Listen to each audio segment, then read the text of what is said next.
Ja, guten Tag. Good afternoon, ladies and gentlemen.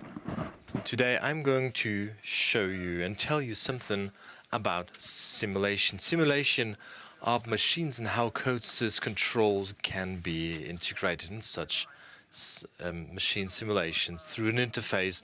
There will also be two demonstrations so for what we can do with the current state.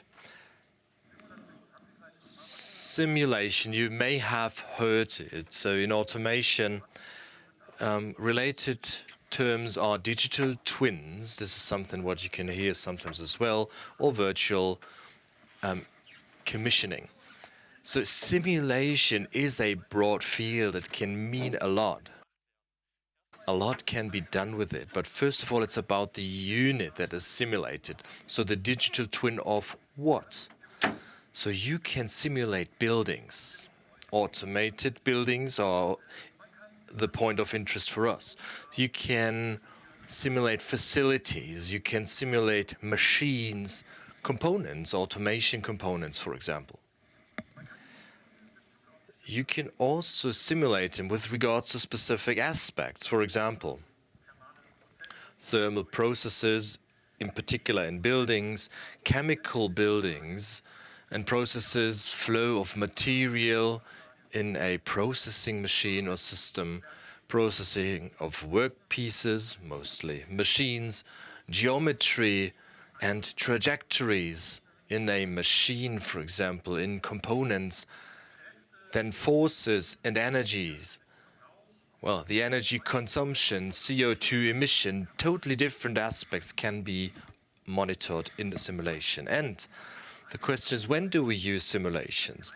Well, you can use it during the design and the planning phase of our automation units. You can use them in the course of development in order to simulate as soon as you don't have any components assembled, and you can use it for, and here we go, virtual commissioning, meaning I can execute a commissioning in the simulation before I even have it assembled. So it saves me material, prevents, how should I say, damages that, of course, could happen if it's not working properly. Simulations can also be used during the operation in order to actually compare the simulation with the existent or actual operation. And you can use them for different purposes. You can use simulation for, well, the design of something that works, so that I don't see that it's not working at the later stage only. You can also use it for right interactions to simulate them. So to pre-plan, basically, predict, to see that there is no collision, no overload. You can also use a simulation for the optimization of processes, of construction, of design. You can also use simulations for massive automated testing, so not testings of the software, but the machine. And you can use it to find problems before the actual commissioning is taking place. Because the earlier you detect problems, the better it is, and you know it. You save time and money.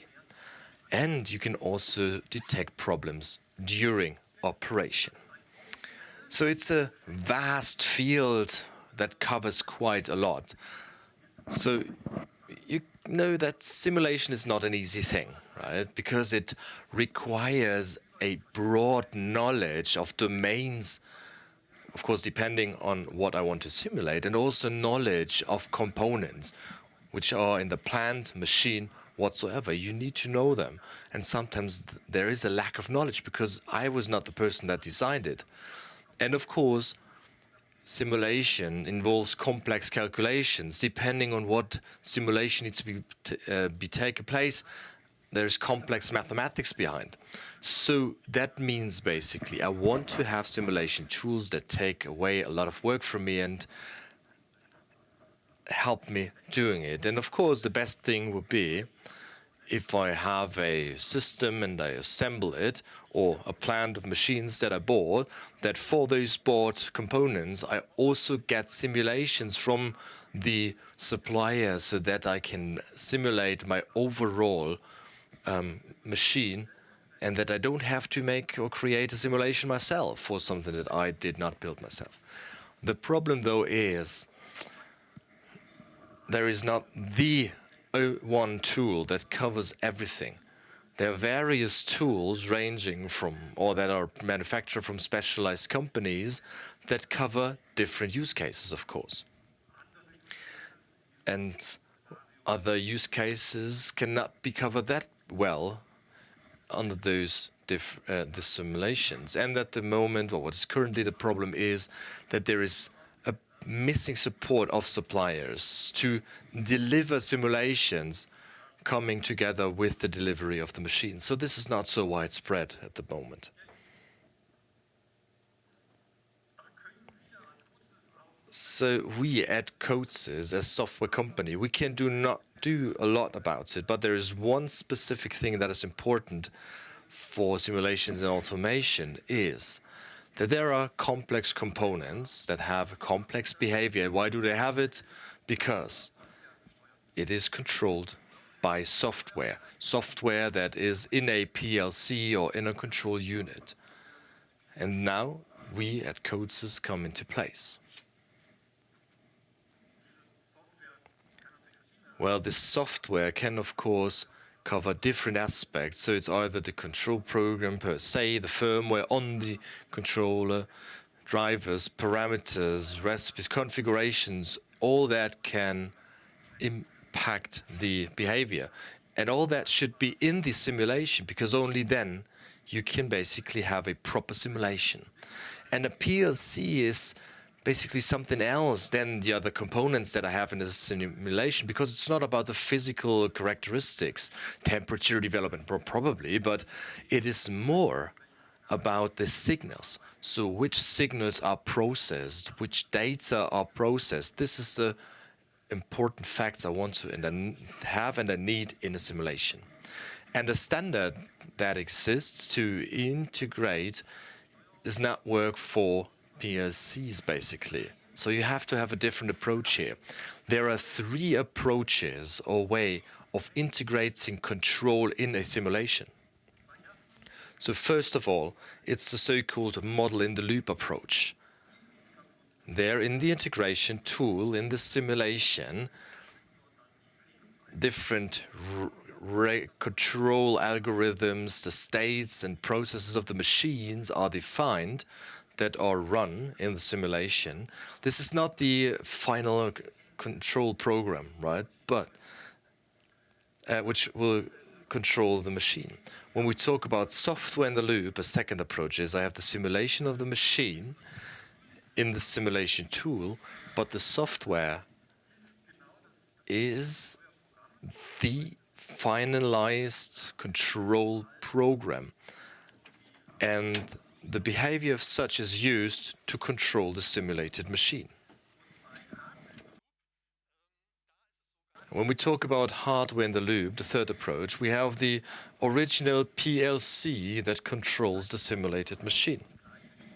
So it's basically the same control that will control the finalized machine, so the field bus. And you see that there is a certain amount of complexity, because if the interface is the one with the original connection to the machine, then it may be a field bus with telegrams. Maybe there's a master program integrated as well, or controls or what have you. And that means there are field bus telegrams that are exchanged signals, parameters, and this needs to be included in the simulation as well. So I need to simulate the entire field bus. And this is something that not every simulation tool is capable of doing. The situation is as well that everything is happening in real time. So the machine is in real time, then the control unit is in real time. So the simulation also needs to be in real time, of course. Of course, you're more flexible when you have model-in-the-loop or software-in-the-loop approach, because there you can also use a virtual time approach. So a simulation time that is stretched. For example, when the simulation is very intense with regards to computer power, or it can be limited, I can also or if they're slow, I can also accelerate them in the simulation. You may have thought that there is somehow a correlation on the logics level, right? So the control logic that I had in the model in the loop is of course somehow coded in the control program. But a control program is more, because depending on operation modes, there are different routines, no matter whether it's operation, it's the connection of HMI, and so on and so forth. So there's a lot that is observed during model of the loop. So many things come in and are integrated that are part of software in the loop. Then there are also other parameters, machine parameters that process or forwards the parameters to the simulated machine, or if it's a master control in the simulated machine, parameters could also be imported into the controls. All that needs to be simulated, of course, if you want to be complete and cover everything. So if we continue towards hardware in the loop, then the control program is on the PLC, the original PLC, but there are also other software parameters that can maintain different things. For example, field bus, Ethernet interfaces, and the respective drivers, they can be found there. Things that may have an impact on the behavior. When it comes to software in the loop, the question is, how can the interface between the control program and the simulated machine happen? Because it's not supposed to be field bus, because there would be hardware in the loop with an extra effort on the simulation side. And if I want to work with simulated time base, the time needs to be, well, changed and edited somehow. And here we have two approaches. The first is just that simple. So I just replace the control program and implement it anew so that we have a simulated time, and a proprietary protocol is used for data exchange with the simulation. Well, this is not the best, because then I don't have the program in the simulation, which will be run on the machine later on. The alternative is that I use the real original control program, but then I need a runtime environment for the program that does things differently compared to the normal control program. The time basis needs to be controlled somehow.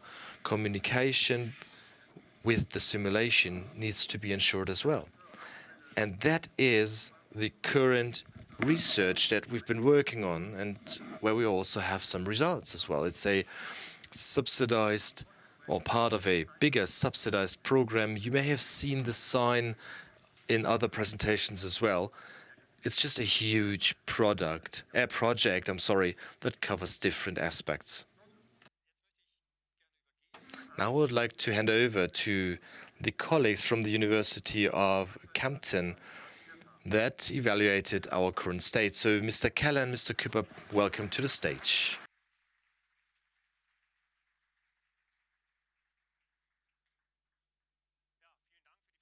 Thank you very much for the introduction. Thank you very much for the opportunity to speak here today. My name is Jonas Knüpper, scientific associate and research developer at the University of Applied Science in Kent. My name is Thomas Heller. I am Jonas' colleague. I'm working in automation technology. And you also see what we're doing. We are a application-oriented department between science and industry. So one is the connection of the digital twins. The relevance of virtual commissioning and the increasing width shows that CODESYS, as a producer of this environment, is doing research on this interface. We were able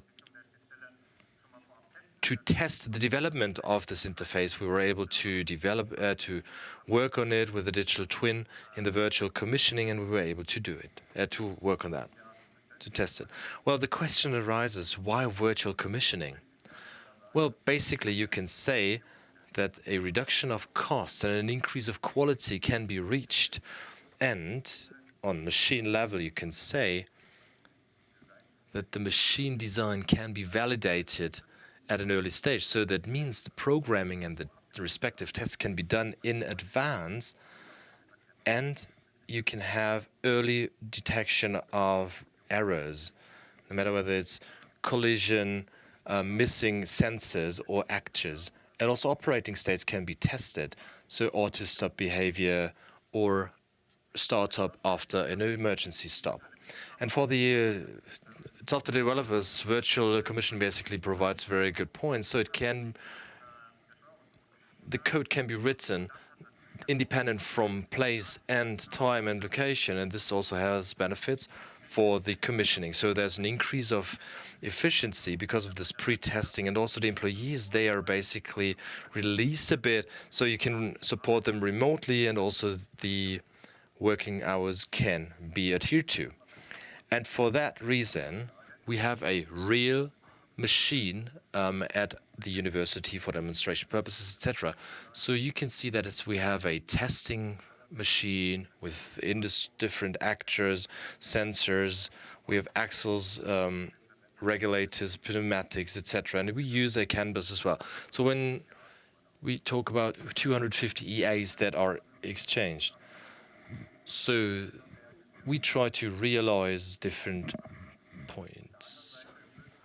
On the other side, you see Face Screen Sim, which is a simulation tool for virtual commissioning. And with this tool, we tested this software, and then we played it or put it onto the controller, where you have to say that virtual commissioning of CODESYS was possible with quite extensive field bus simulations or with control code. And the good thing with the new interface is the work is reduced, and it actually enables a better access to the digital twin. And how that works is something we would like to show you. We can see that the interface is integrated in the project tree, and the benefit is that the field bus configuration stays as it is. The field bus is configured. There's no variable mapping that needs to be added, and also the switching between real and virtual environment can just be checked, and just by the check of the box it can be realized by that. In the following video, you see that the core points are the variables of the variables list. And in order to replace the variables, we have created an interface, we created an interface that uses file exports.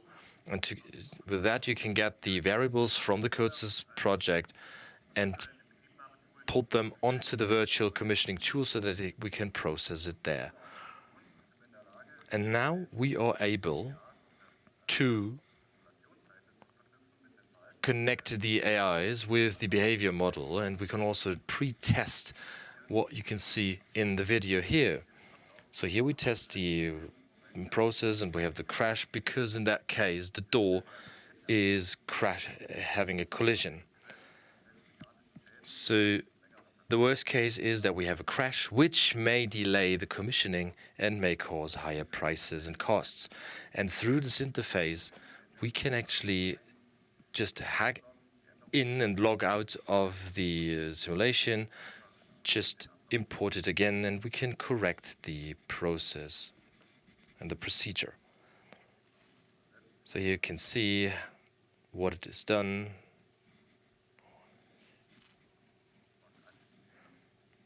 And afterwards, the corrected sequence without a crash can be executed.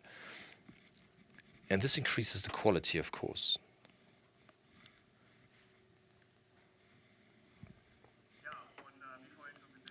And as we saw it before, as it was announced before, the switch between real and virtual machine is very easily possible.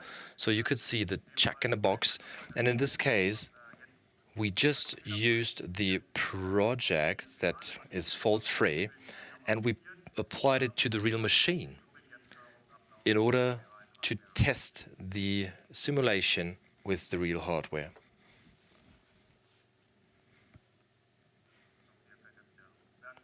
Here again, you see the holder, and it actually goes through the door without any faults. This was basically our simulation of the virtual commissioning. Thank you very much, and we play the ball back to the colleague.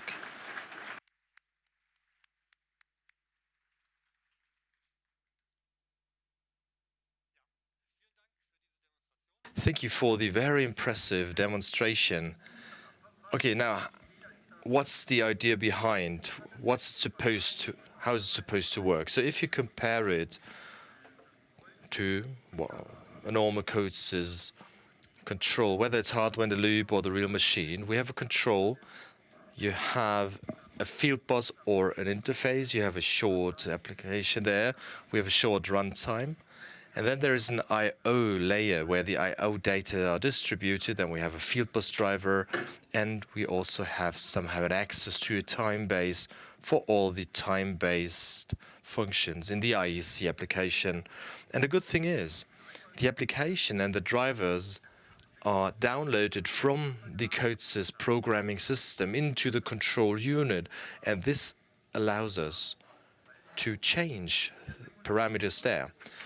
In the simulation, well, we have the same application, we have the same CODESYS runtime that is used, and now we have a similar download, a different download. So the I/O layer is overwritten so that the data are sent somewhere else, and the time access is also changed and transferred so that we do not have the real-time base of the control unit. The one thing is replaced via pub/sub communication for cyclical data, for the signals, and the adjustment of the time to the simulated time, the communication is supposed to be via a server communication. And for that reason, we have implemented an OPC-UA server where the parameters are communicated on. And as a basis for the simulation, you can use just any PLC. So it could be the original PLC, well, if you have that many. It could be another PLC, a Raspberry, for example. It could also be a Windows soft PLC, whereas real-time characteristics of the soft PLC are a bit difficult. But it could also be a generated virtual PLC. And we saw great things this morning, what is possible already. And this could also be used in this context as well. From the programming system, so out of the programming system, when you set up the simulation, or when you set up the PLC for the simulation, there could also be different information models. So it could be stored as information models in the standard OPC-UA. Then they can see which signals there are, what the time is, how the time base can be influenced in order to adjust it to the simulation time. And you can also set what information needs to get out of the system into the application, so from the simulation. And all those pieces of information, those information models can be used in the simulation tool to create the simulation and to set up the connections between the PLC and the simulation with the simulation application. Well, it's not finished yet, so what you could see is the following. So we used the original PLC. Their pub/sub is overwritten. The information model can be generated. Well, unfortunately, we cannot get into OPC-UA's clients. Well, dynamically, this is basically the idea. So what we can do, though, is we can create a CSV list that can be imported into the simulation tool, and therefore we've written a plugin for the simulation tool face screen sim, and we've used an open source pub/sub stack with which it could be set up very easily. And how a control can be included in the simulation will be shown by my colleague, Mr. Karl.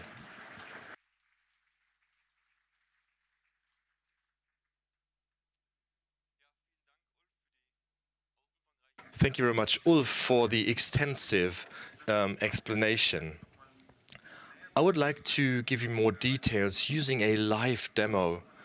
So what needs to be done to make a simulation ready in CODESYS, and how can I connect it with the simulation tool? Let's start with the CODESYS part. As it was mentioned by the colleagues of the Technology Transfer Center, you only need to have one additional object, which is the simulation interface.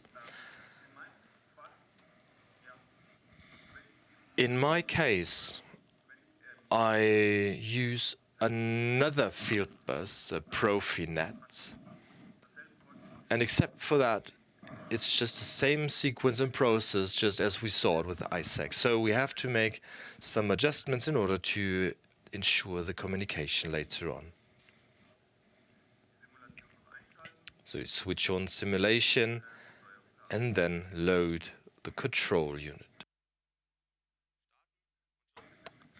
Well, started, and that was it with regards to the CODESYS part. So we didn't have to change the application code, nor doing any other edits or adjustments in the tool. So let's switch to the simulation tool.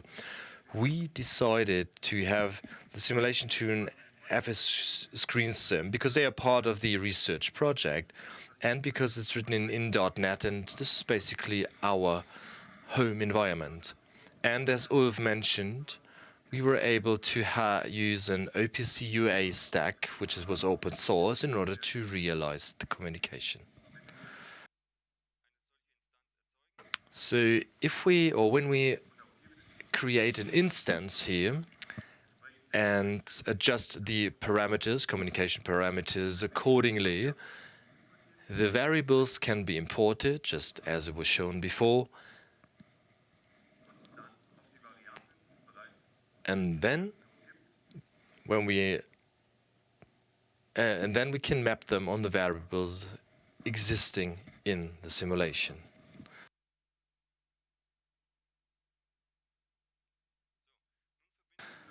So now we just connect the communication interfaces on both sides,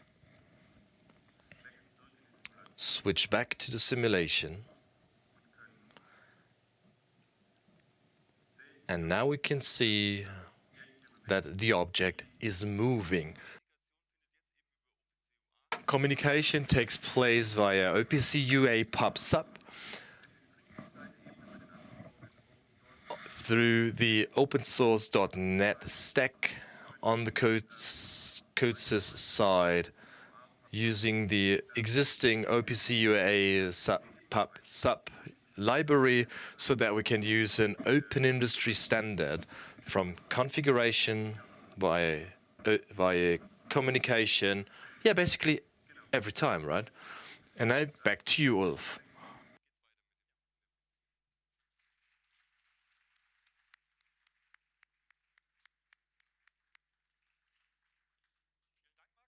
Thank you very much, Max. And that was it, basically, almost. Well, research goes on, and as you could see, we have not been able to integrate and realize what we plan to. So there are still a few points to cover. The simulation, or we plan to evaluate our approach with other simulation tools such as ISG Virtuos and iPhysics from machineering. We will want to try how you can use it to perform automated tests of the application against the simulated machine with the CODESYS Test Manager. So tests of the application against the simulated machine. So we also want to find out and evaluate how you can create a communication plug-in that simulates basically a machine that is manufactured by CODESYS and to integrate it into another simulation. So summary, what do we want you to take away? Well, software-in-the-loop simulation with CODESYS controls will become possible. This is something we're working on, and at the end of this year or next year, you will be able to get it. There will be an accurate and suitable simulation that is suitable for virtual commissioning. So it just requires a switch in the application, in the project tree, so no manual work needs to be done, no communication protocols need to be implemented, and you don't need basically the hardware PLC, which it is basically at the end, but you have other opportunities, so the virtual controls. And what we use as an interface between the simulation and the CODESYS control or the CODESYS application, we use standard OPC UA mechanisms. So nothing new. As I said, we just use it for the simulation case. So that means, on the other hand, that we need extensions in the simulation tools in order to connect them, because there is not such a standard that can be used in general.